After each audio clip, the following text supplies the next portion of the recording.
In this video, we're going to discuss cross-docking in Flxpoint. Cross-docking is the process of having suppliers ship your customer's order not directly to your customer, but to your warehouse or brick and mortar first to possibly repackage or add promo items. There can be a number of different scenarios where you may want to utilize cross-docking.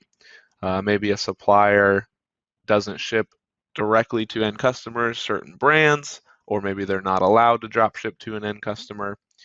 Or even international orders, maybe you'll get a better international shipping rate if you have the supplier ship it to your warehouse first, and then you can print a shipping label from there, or perhaps even the source doesn't offer international shipment methods.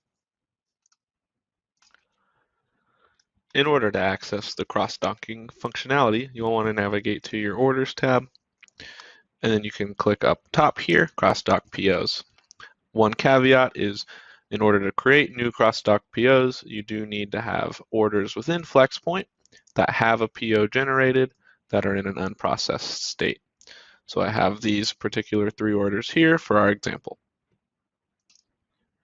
When you click on Crosstalk PO, you'll go over to the top right and click New Crosstalk PO. In this field here, you can create your PO number. We'll just use some random numbers for examples purposes. The source, this is where that PO is being routed to. So I know on one of my orders from the example, I have a PO routed to my first source. We'll need to select the shipping method that's associated with that source as well. So we'll use the standard dropdown. This to source here is going to represent your warehouse or where you would have the supplier ship to before you ship it to your end customer. So I'll select my warehouse, and a good trick here, or something good to know, is you can use the shipping address and the billing address and just check these boxes off here rather than having to enter it every time. As long as on your actual source, go into warehouse, address, you have that information entered here. Remember to keep in mind that you can also add POs from multiple sources to one cross-dock PO. You would just need to add the individual PO and then change the source here for the other POs that are generated. For this example, we'll go ahead and click Add PO. You can see the POs that are unprocessed that are generated to this My First source. And this represents the ability to add multiple POs to one cross-dock PO. So then you'll check them off, hit Actions, select them, and you can see that these 2 individual POs are added to the cross-dock PO.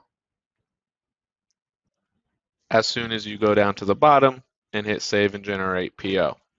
You can also review the individual line items in an aggregation here that live on that cross-docked PO. So go ahead and click Save and Generate PO.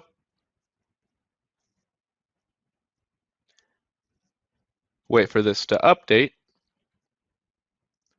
And once updated, you can see the cross-dock PO with the individual POs that now are in a status of cross-docked.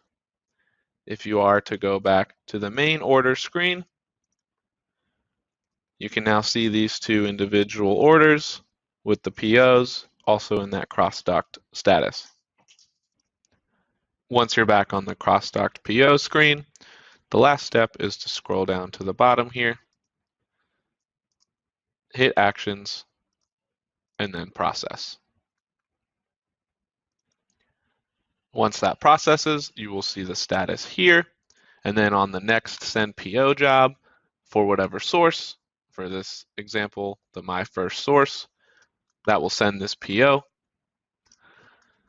Once the supplier updates the cross-dock PO tracking information and you receive the orders to your warehouse upon repacking, you'll then want to add your individual tracking numbers for your end customer to track their estimated shipping arrival time to the individual POs on the main order screen.